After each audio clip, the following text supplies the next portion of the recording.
Welcome to the Chaos Whispers of Healthcare, the podcast for busy healthcare leaders who are ready to get out of survival mode so they can focus on what matters most. This is where the burnout stops and the real talk starts. I'm your host, Dr. Megan Carter, and each week I sit down with healthcare innovators who get it. We will unpack the chaos, laugh through the hard stuff, and get you at least 2 practical tips you can use at work right away. If you're ready to clear the chaos and lead with impact, you've come to the right place. Let's jump in. Dear busy healthcare leader, I am so excited to welcome you to season 3 of this podcast. If you are a U.S. healthcare leader right now and you are experiencing a triple booked calendar, feeling like you don't have enough time to really engage with your teams, or maybe you're someone who is literally drowning in meetings and another process improvement project, and you're desperately trying to keep both your people and your metrics moving, this season is absolutely for you. I cannot wait for you to hear from our guests this season. We are going to be having some very real conversations about what it's like to be a healthcare leader today. And we're not sugarcoating anything. We are having some real talk about pain points that you face every day and that I faced every day as a manager, a director, and a hospital exec. This episode in particular is really for me when I was a young nurse manager. And she is who I keep thinking about over and over again when I'm trying to figure out, how do I refine some of these episodes? How do we refine our services to really help that lost, scared, frustrated, exhausted leader in the moment with really practical tools? Not with theory, not with anything fancy, just literal practical tools. I need to tell you about a new update that we have to the Chaos Whisper movement, and I'm so excited about it. But before I get into that, I want to just share a little bit about me. If this is your first time listening to the podcast, welcome. I'm so excited that you're here. And I mentioned that this is really for me as a nurse manager back when I was a brand new baby manager. And I remember stepping into that role at the age of 29, thinking, this is going to be so much fun. I cannot wait to advocate for these nurses and these techs. I cannot wait to partner with these incredible physicians and RTs and PTs and just be that advocate that I wished I had as a new nurse. And I remember walking into the job on the first day. Someone mentioned this was their experience as well. I literally got handed keys to my office, a stack of Post-its and some pens, and just was told to go forth and conquer. I didn't have any kind of onboarding. There was no formal structure to transitioning me into this department. So my first instinct was, I'm going to put on scrubs, get elbow to elbow with these nurses and figure out what's important to them, what's their top priority. Within about an hour of that very first shift, it dawned on me that I was in a whole lot deeper than I thought. And this showed up as my calendar was becoming double, triple booked with all these meetings that people wanted me to attend. I was being called and texted about patient safety issues, a workplace violence incident. Oh, by the way, staffing is at crisis tonight. What's our plan? And so on and so forth. And I remember thinking on that first day, okay, deep breath, Megan. Like, other people are doing this job full time. Clearly, they're able to do it and do it well. You can do it well too. It's about you. You need to get stronger. You need to figure out how to do this. And I spent about the first 6 months really, truly believing that I must be weak. I must not be enough, because I couldn't seem to thrive in this role because I felt like I was drowning in this never-ending to-do list, in these meetings that felt circular, that weren't really clear. They weren't really going anywhere.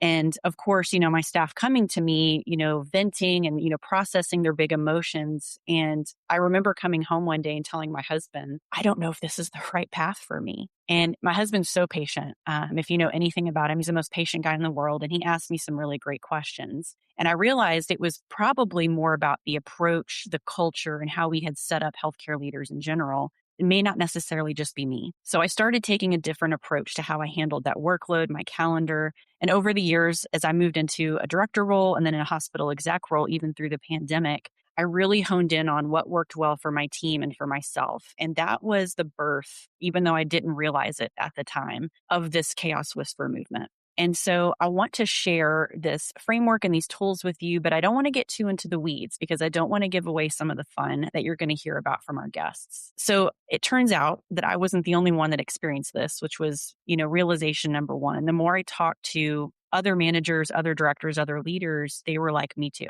Yeah, it's not just you, it's me. What's funny about that is I didn't know that was even a possibility because we don't talk about it, right? We don't talk about openly how difficult it is. Now, our staff know it's clearly wearing on us. They see how exhausted we are. They see us gain the weight, work the long hours, lose sleep, answer texts at 2 and 3 a.m. So understandably, right now, if you ask any Gen Z nurse if they want to step into leadership, most of them are going to tell you no. And it's because they see that there's no work-life balance, that it's really challenging. So I think the sense of urgency is really high to figure out how to do healthcare leadership differently because the times have changed and we have got to change with them. Now, based on client feedback and doing this work and trialing and piloting these workshops and these services, I have come to the realization that our movement really rests on 5 pillars. And those are the 5 pillars that you're going to hear about in these episodes. Being a chaos whisperer means that you no longer accept the narrative of exhaustion as a metric for your impact. We say we are not meant to prove our worth through exhaustion. We are meant to ease human suffering. And by the way, healthcare leader, that includes us. We're human too. And it's okay to take care of ourselves in this way. So here are the 5 pillars real quick so you know where we're going this season. First is protected time. Protected time means we're not blindly accepting meeting invites. We are not answering every email and text and off hours with a sense of urgency. We are intentionally protecting our time. The second pillar is balancing workload. I know that sounds crazy. What is a balanced workload? But I promise you it's possible. We've seen it happen. This is where we take everything that's on our to-do list, we brain dump it, we prioritize it, and then we come up with ways to determine what our top priorities really are, what's not. Because you cannot possibly do it all as a finite person with finite energy, right? The third pillar is about holding boundaries. We have a very interesting relationship with boundaries in US healthcare. And I believe it stems from several things. One, we go into healthcare to help others, right? Certainly not for the pay. It is a calling. We are there to ease human suffering and we want to take care of people. So, number 2, we say yes to any request for help because that's who we are. It's what we do. It's why we showed up in this industry. The downside to that, obviously, is we lose our ability to protect our time or to have balanced workloads, to show up as the leader we want to be. And it's having a really negative impact, having no boundaries around that. Fourth, we talk about regulating our nervous system. This is something that we talk about with our patients. You hear about it for leaders in other industries. Healthcare really hasn't fully embraced the power of regulating our nervous system as a leader. Our presence as a leader and our impact is biology before it's behavior. And so we teach a lot of tools around how to ground ourselves. And the 5th pillar is staying connected to meaning and joy in our work. If we're being honest with ourselves, many of us have been in healthcare long enough that it's possible we've lost our way a little bit. Maybe we remember that first day as a new manager where we were excited, we wanted to save the world. And over the years, and God bless the pandemic as well, we've lost that sense of meaning and joy. So we teach that. So those are the 5 pillars that make up the movement. And it's all based on this big idea that we're not meant to prove our worth through exhaustion. Let me tell you about some of our guests that we're going to hear from. So this season, I'm bringing in people who are doing this work at a really high level. You're going to hear from people like Eva Rose Daniel, who talks about how to actually hold attention when you're presenting to busy healthcare teams. She's a professional speaking coach.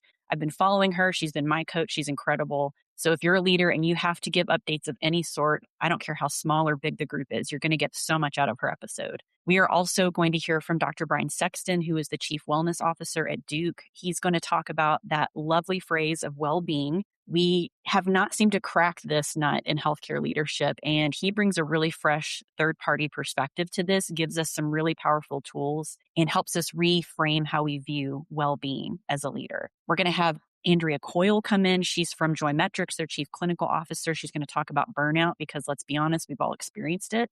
And so many more guests are coming in this season. Every single episode is short, it's real, and it's going to give you at least 2 practical tips that you can actually use at work right away. Now, I want to give you 2 practical tips in this episode as well. So, number 1, I want to share with you a free tool that you can access, and this helps us with protecting our time. So it's pillar number 1, and it's called the calendar triage tool. Now, some of you have probably downloaded it if you've made your way into my email list.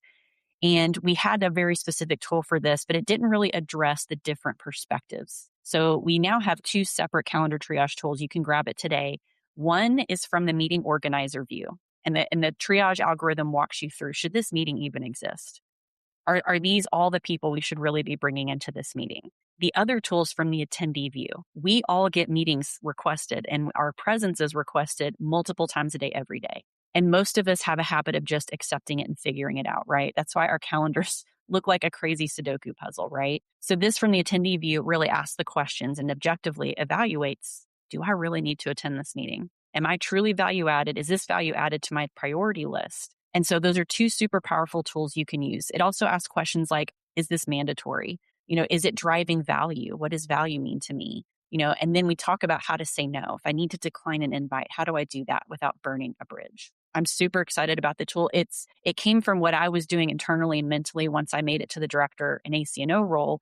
And I was able to keep my calendar streamlined. People were asking me how I was doing that. So it started out as just me taking what's inside my head and putting it on paper. But since then, we've refined it, right? So we've traveled the country and we've tested and trialed these tools with lots of healthcare organizations. And so what you have today is the most refined version of it, proven and tested. Highly recommend you grab that. The other tool I want to share with you guys is around grounding our nervous system. And the reason we need to talk more about our nervous system is because in healthcare specifically, we are dealing with traumatic situations every single day. And we know that our nervous system is designed, our sympathetic nervous system is designed to respond to an immediate threat. And then once the threat is resolved, we go back into that parasympathetic mode, right? We go back to rest and digest. Well, healthcare leadership doesn't really give us any of that calm. It doesn't really give us any opportunity to go back to rest and digest mode. And so many of us, especially if we've been in healthcare 10, 20, 30 years, our body hasn't experienced that rest in decades. And so our brain has literally been rewired to be a threat detection center. And it's no wonder we feel like we're running on fumes. And so one of my favorite tools I have for free on my website is resetting your nervous system. There's micro practices and there's some long-term practices in there. My favorite micro practice, if I'm running between meetings and I feel like my sympathetic nervous system is in overdrive, is box breathing. And most everybody understands what box breathing is. If it's new to you, you're inhaling for several seconds, you're holding that inhale, and then you're exhaling for several seconds and holding it. And the reason it's such a powerful practice to have at work is you can do it without anybody realizing it. So if you're running from one meeting to the next, you're feeling overwhelmed, you're frustrated, you can literally do box breathing as you're walking from one side of the building to the other. And the reason it's so powerful is it's signaling to your brain that you're not being chased by a predator. You're not under threat.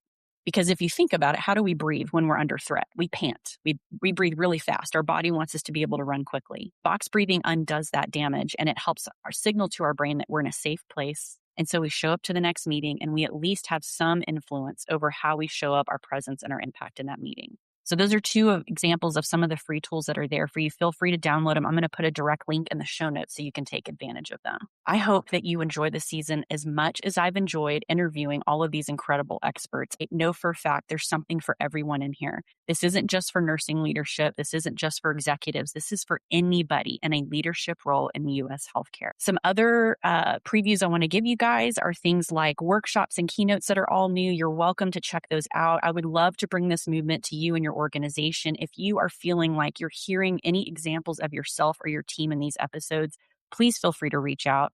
I would love to share this movement with you and your team. If this episode felt familiar to you, here's where to start. First, you need to follow the podcast so you don't miss what's coming this season. We're going to drop a new episode every week. Every episode is 30 minutes or less because we know how busy you are.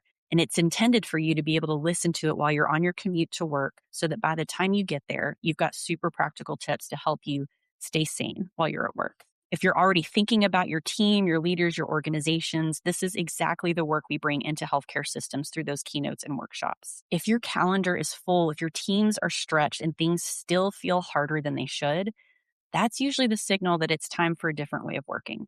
You can head to my website to learn more about bringing it in. And if there's another leader in your world who might need to hear this, please send this episode their way. Because here's what I want you to leave with, dear healthcare leader. We are not meant to prove our worth through exhaustion. We are meant to ease human suffering, and that includes our own. So if no one's told you that lately, you are allowed to lead differently. We'll see you in the next episode. Thanks for joining us on the Chaos Whispers of Healthcare. If today's episode resonated with you, please be sure to follow this podcast, rate, and leave a review on your favorite platform. I'm Dr. Megan Carter, and I will be back next week with more real talk fresh strategies, and guests who are redefining what it means to lead with impact. Want to keep the conversation going? Be sure to connect with me on LinkedIn and download free tools and resources from my website. Both links are in the show notes.